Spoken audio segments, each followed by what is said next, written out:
The day they descended. They came without a warning. There was no thunder in the sky, no flickering of strange lights, no intercepted transmissions, no final speeches from the heavens, no attempts at peace, just a silence so profound that it swallowed the wind and then the shadows. The ships fell through the clouds like city-sized daggers hurled by angry gods. They weren't designed for elegance or awe. They were built for one purpose: domination through sheer weight and scale. Their hulls blocked out the sun, eclipsing entire cities. The sky turned black long before the first bombs fell. They were the Kryari, an ancient predator species whose legacy was written not in treaties or philosophies but in extinction, genetically sculpted across eons, bred for conquest and carnage. They moved through the stars not as emissaries but as apex consumers. Earth was not their first harvest, just their next. When they hit the ground, half the planet was already in flames. In Tokyo, there wasn't even time to scream. One ship dropped into the heart of the city and detonated a pressure pulse so dense that it crushed bones from 5 kilometers out. The entire skyline vanished in less than 10 minutes.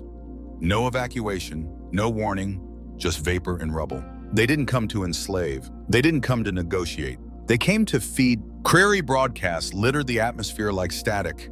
In cracked alien tongues they called humans. Soft meat, primitive, overpopulated, emotionally unstable, not worthy of conquest, just consumption.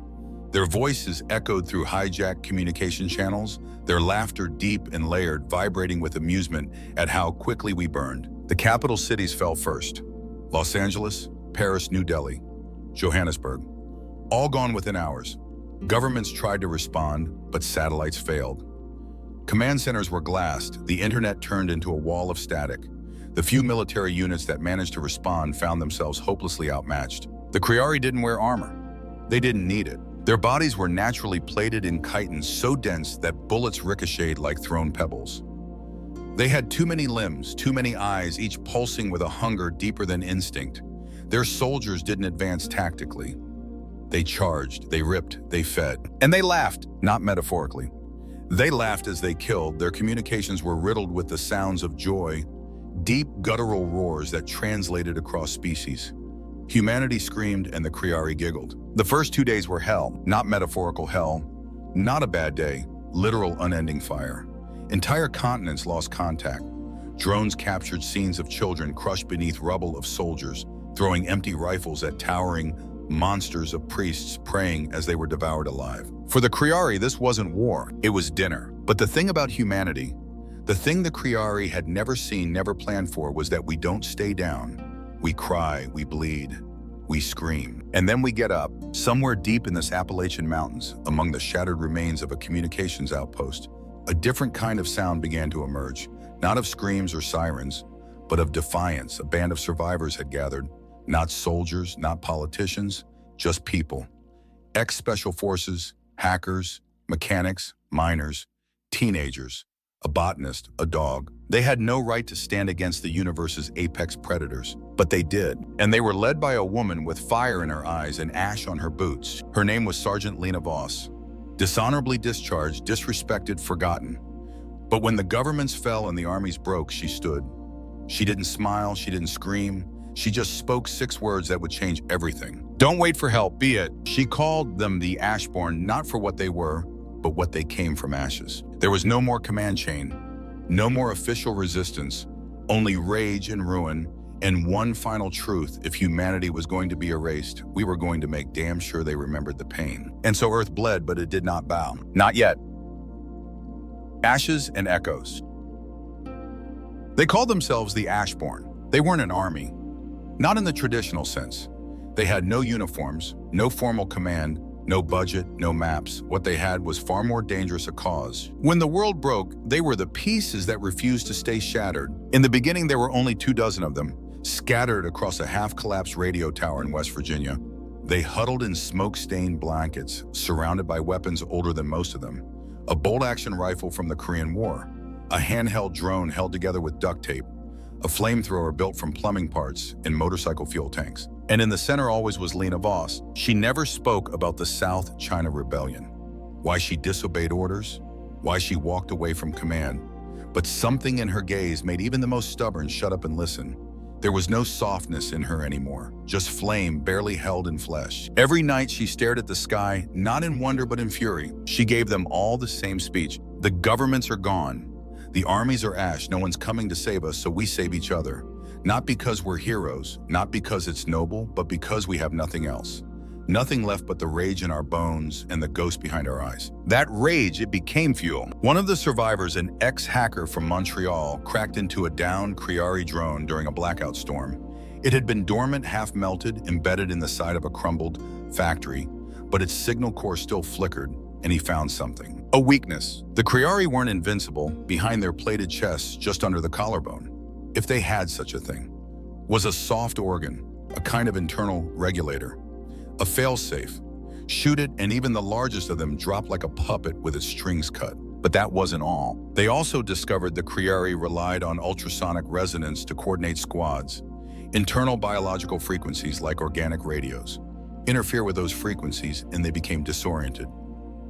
Panicked, deaf to each other. Easy prey. It changed everything. Lena didn't wait. They began experimenting immediately, rigging old hospital ultrasound machines to generate static bursts.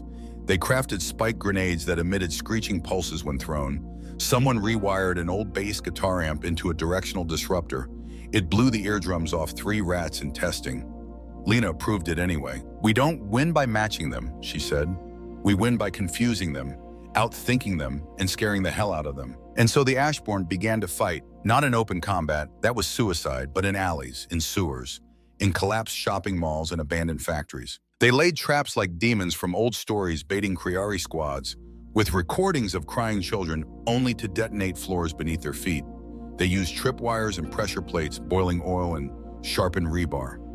Nothing digital, nothing detectable. They learned fast, faster than the Criari expected, and that learning came with blood. They lost people every day. Good people, brave ones. But they didn't stop. Word of the Ashbourne began to spread.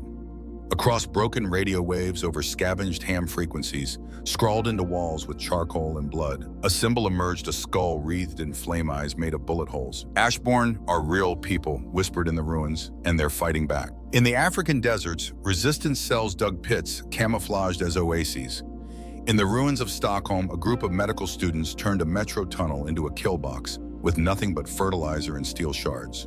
In Brazil, a Catholic priest blessed Molotov cocktails before handing them to teenagers. The Criari didn't understand. They were used to prey running, not biting. They began deploying heavier patrols, deploying scanners to detect EM anomalies, seismic shifts, heat signatures, but it didn't help. The Ashbourne had already adapted. They smeared themselves in cold mud, lived in slaughterhouses to mask their heat, coated walls with chemical paste to interfere with Criari sensors. They slept in meat lockers, morgues, crawl spaces. No sane mind would enter. They stopped being human, and it worked. On the 4th week of the invasion, the Ashbourne took down their first full Criari war beast. Just 5 of them. A bait trap, a sewer pipe full of explosives, and the raw screaming, will to not die. Lena stood over the corpse, blood spattered across her face, ash drifting like snow. Her voice was low, almost quiet. "We're not fighting for Earth," she said. "We're fighting because no one tells humans what we're worth. Not anymore." And for the first time since the skies darkened, the Criari stopped laughing. Fire and blood. By the end of the first month, the Criari had stopped treating the invasion as a feeding frenzy. They began calling it a war. They didn't say it out loud, not in their broadcasts, not in their command feeds, but their behavior changed. Their landing ships no longer hovered in plain sight. They deployed scouts before entering cities. Their soldiers advanced in tighter formations, and for the first time they hesitated. They weren't just fighting humans anymore. They were fighting a species with nothing to lose. Lena Voss and the Ashbourne had lit a fuse across the planet. In the ruins of Philadelphia, they detonated it. They called the operation the Silver Guillotine. It started with whispers in the dust, small movements, abandoned subway cars lined with scrap explosives, tracks rewired to redirect trains without power, old speakers placed in the tunnels, playing recorded gunfire and screams from previous battles, looped to mimic a live firefight. When the Criari moved in, they thought they were responding to a human skirmish. Instead, they walked into an engineered nightmare. 2 trains, one from the North Tunnel, one from the South, slammed into their ranks with timed precision. The impact tore limbs, shattered bone, and ignited everything. The explosives weren't modern. No plasma, no tech, Just barrels of chemicals, loose wiring, old fuel nails, screws, broken glass, everything the Criari scanners couldn't detect. The wreckage burned for hours, and from a rooftop above, Lena watched it happen. Face painted in soot and blood, arms folded across her chest. "We don't win by killing them," she told the others. "We win by making them fear us." And fear started to spread like smoke. In orbit aboard a Criari command vessel, General Rothkar slammed a massive clawed fist into a holoscreen. The footage replayed again and again, humans dragging Criari corpses through the streets, painting their faces with blood, using their own armor as makeshift suits. They were supposed to be livestock. Biological scans said as much. Emotionally unstable, disorganized, prone to infighting. Not warriors, not threats. And yet here was Earth still standing, still fighting, and now winning battles. 3 minor fleet ships lost, over 1,000 ground units wiped out, resistance cells multiplying. But that wasn't even the worst of it. The Criari were beginning to hallucinate. Earth's biosphere, harmless to humans, was wreaking havoc on their biology. Our air, thick with strange bacteria and mold spores, began to infect their open skin, especially after injury. Their soldiers reported burning sensations, vivid hallucinations, and auditory dissonance. Some claimed they heard human voices whispering from the shadows, taunting them, calling them by name. Desperate to contain the spread, Rothkar ordered the deployment of cleansing drones to burn entire districts with plasma. It only pushed the resistance deeper into the bones of the world. And there in the shadows, the Ashborn evolved again. In the tunnels under Toronto, resistance scientists hacked a crashed Criari drone, redirected its AI, and flew it straight into a mothership above Moscow in a kamikaze dive. They died, but the ship exploded. In the frozen ruins of northern Canada, engineers set up tremor fields, false seismic signatures, that tricked Criari units into chasing ghosts. In London sewers, orphaned children led soldiers into tunnels lined with oil, then lit the rivers on fire. Everywhere Earth bit back, and the Ashborn, they no longer resembled the people they once were. They stitched armor from fallen enemies, plates of Criari carapace bound together with wire and sinew. Some wore necklaces made of alien teeth, others sharpened their own canines. They howled during raids, they bled and laughed. They didn't sleep much.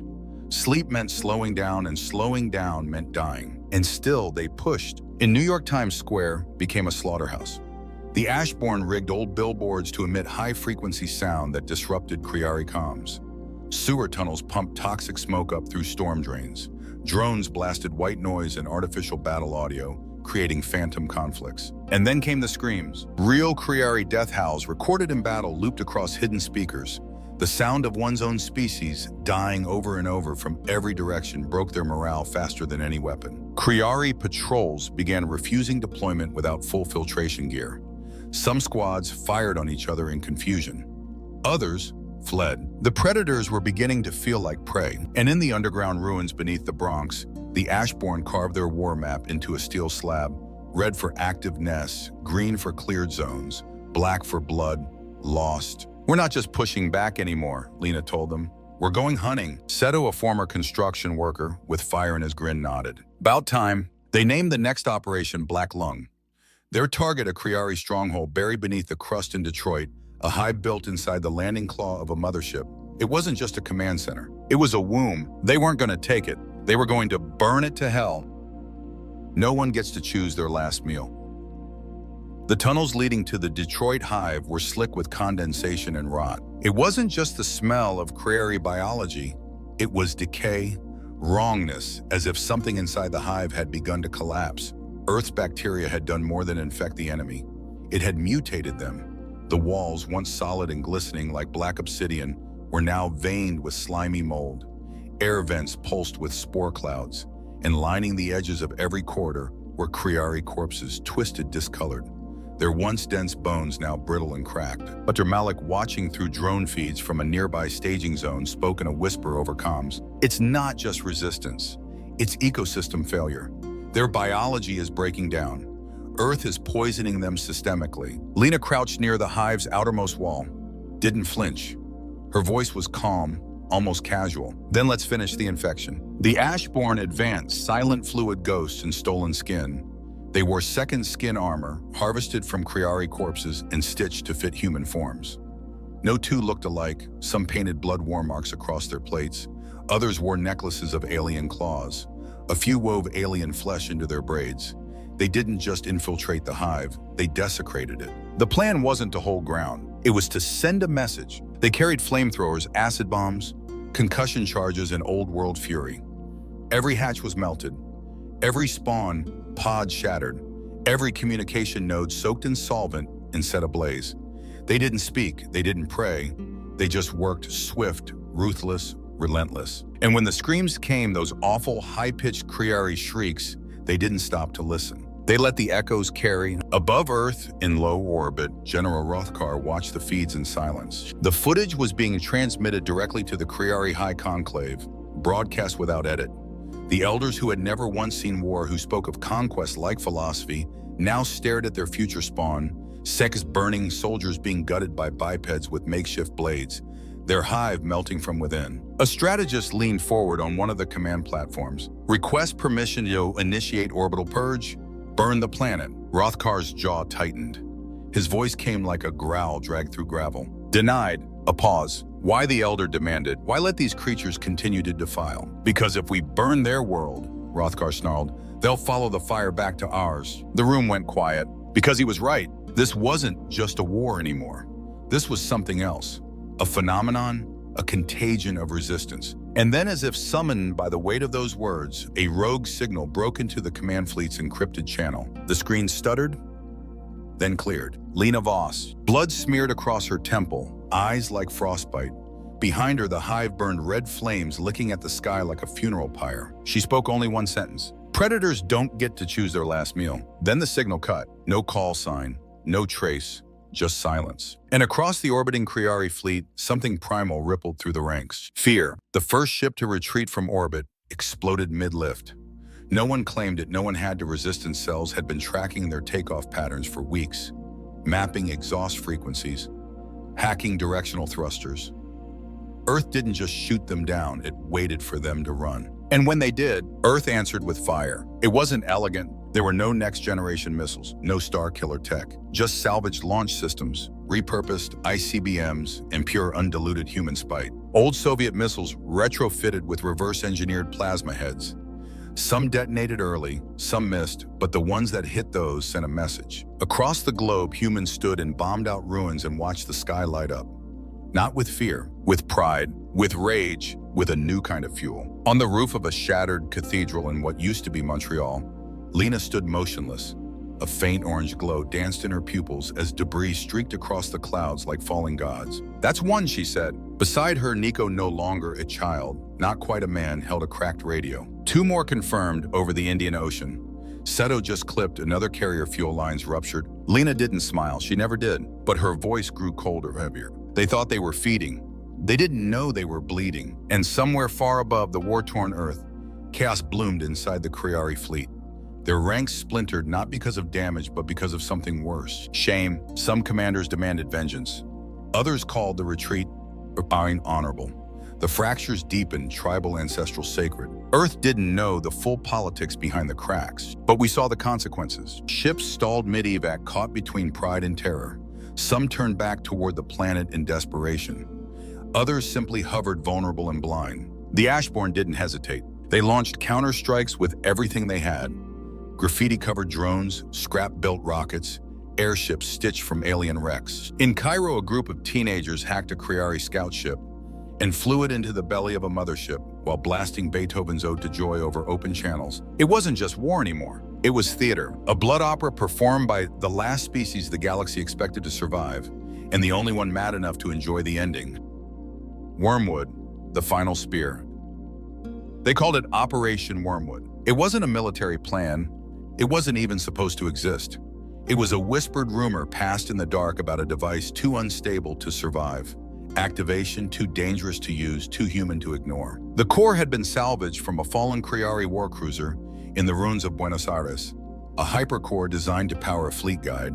It's faster than light jumps, stabilized gravitational fields. But the Ashborn didn't want stability. They didn't want to jump. They wanted obliteration. The hypercore was damaged badly. Its pulse beat irregularly like a diseased heart. Radiation flared off it in unpredictable waves. The few human scientists who survived long enough to study it said one thing: if you try to use this, it will blow everything within 1,000 kilometers. To which Lena Voss replied, Then don't miss, they weren't planning to use it on Earth. They were going to send it back, not with precision, not with grace, but with one target, the Kriari homeworld. Coordinates had been extracted from captured navigational AIs, patched from fractured relay data, encoded from dead alien logs. The plan was madness. The vessel was worse. Built from the husk of a downed Kriari transport, stitched together with Earth scrap, bound by scorched cables and war paint. The frame barely held pressure. The shields were cosmetic. The propulsion system was 2 generations behind even Earth standards. But it had a guidance system. And a pilot, Seto, the man who once built subways in Tokyo before everything fell, stepped forward without hesitation. "If I die," he said, fastening a crude harness around the reactor casing, "make sure they choke on my bones." Lena stared at him for a long moment, then removed her dog tags. "Make it count." They launched it at night. There were no speeches, no broadcasted countdowns, no farewell songs, just the dull coughing roar of a makeshift engine burning hatred as fuel. Across Earth, eyes turned skyward, not in fear, not in hope. In silence, the craft rose through the dark like a spear, hurled by a dying god, rattling, screaming, glowing with death. Onboard Seto sat strapped into a seat fashioned from scrap metal and Kriari bone. The cockpit stank of blood and burnt circuits. Every panel flickered. The ship was part machine, part memory. The hypercore pulsed behind him, unsteady, ticking furious. He grinned through the pain. They thought we were afraid of dying. He didn't know if anyone heard him, maybe Lena. Maybe no one, but he spoke anyway. "For the record, for the ghosts, I'm not here to live," he whispered. "I'm here to leave a scar." Back on Earth, in the underground command hub of Vault Theta beneath the Scottish Highlands, the Ashborn tracked the vessel as it slipped past the edge of the solar system beyond the last relay beacon into true darkness. It vanished, not from space, but from knowing. Lena stood over the console, jaw clenched, eyes hollow. Dr. Malik broke the silence. "If it hits, we won't see it." Lena didn't blink. "Good," she said.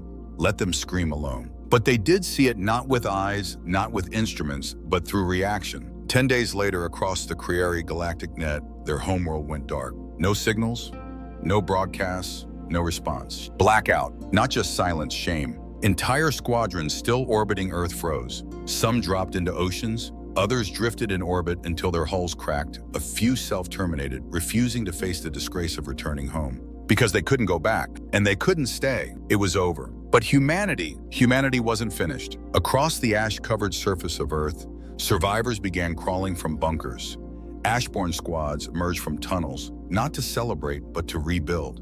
Cities didn't rise, fires didn't go out, but people stood again. They stood in places once soaked in blood, and they whispered. We lived, not won, not conquered, just lived. And even that was enough, but not for Lena. One night she walked away. No farewell, no note, just a rifle, some rations, and the same silence she had always worn like armor. Nico saw her go older now, jaw harder, shoulders squared.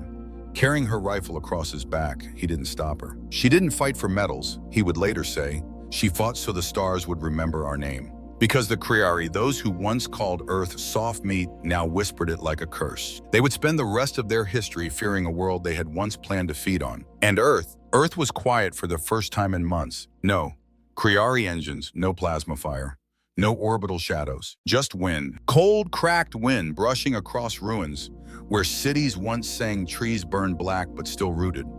Rivers choked with ash but flowing again. Earth, like its people, refused to die. But this wasn't peace, this was aftermath. And aftermaths always carry echoes. Beneath the silence, something stirred. Something had seen aftermath in the next signal. Peace never came. What followed the Kriari retreat wasn't silence, it was breathing space. A pause between storms, a wound too deep to stitch shut, still pulsing beneath the ash and shattered steel. The war had ended without a treaty. No surrender, no conditions. The Kriari simply left, vanishing into the stars like monsters retreating into myth. Their homeworld was gone. Their pride was broken. Their fleets leaderless. But Earth hadn't won. Earth had survived, and that survival came at a cost no one had counted. Entire continents were seen now ghost zones. Oceans poisoned by debris. Forests scorched into skeletal silhouettes. Communication systems were spotty, and food was always one ride away from vanishing. In some cities, ash fell like snow. In others, it clogged lungs, turning breath into agony. Governments didn't survive. There were no presidents, no parliaments, no kings, Only councils of survivors gathered in bunkers and ruins trying to speak over the groans of a dying world. In the Andes Mountains beneath a cracked dome from an old observatory, one such council met. Rusted armor, bloodied maps, scavenged chairs. We need structure. Someone said power grids, farms order. People are going feral. Another snapped bandits with acid rifles and Kriari teeth on chains. There is no government left. A third muttered, that means we make one or we rot in the mud. We bled for. That's when Nico entered. He wasn't a boy anymore. Fire had carved his face lean and sharp. One leg dragged slightly when he walked. Shrapnel had stolen part of it in the final counteroffensive. But he moved like Lena once did, slow, steady, inevitable. Across his back hung her rifle. The room fell silent. She didn't want this, he said. They stared. Who, someone asked, though they already knew. Lena, the Ashborn. We didn't fight to put new kings on old thrones. We didn't bleed so we could draw borders again. We survived because no one else would. That's all we fought because we had to. A silence thicker than smoke settled, and outside the dome survivors gathered. Children born in bunkers, medics stitching wounds with fishhooks, engineers rebuilding turbines with alien scrap. No armies, no flags, just broken people refusing to lie down. The Ashborn weren't leaders. They were reminders of how far humans could fall and still crawl forward. But the galaxy was still watching. In the farthest reach of the solar system, an old deep space telescope flickered back to life. Patched by scavenger crews barely functional, it hummed out its first clear ping in months. A tech spotted it first, not a fleet, not a star. A signal, encrypted, deliberate, pulsing like a heartbeat. Not Crarian. Worse, its message was simple, repeating every 6 hours across deep-range frequencies. We saw your war. We saw your fire. We didn't think you would win. We were wrong, we are coming. The text didn't sleep that night. They took it to the council, and Nico stood alone before the feed, watching those words loop again and again, like an omen etched into the stars. Is it the Kriari, someone asked? He shook his head. No, this feels colder. Vault Theta, an underground facility buried beneath the Scottish Highlands, became Earth's nervous system.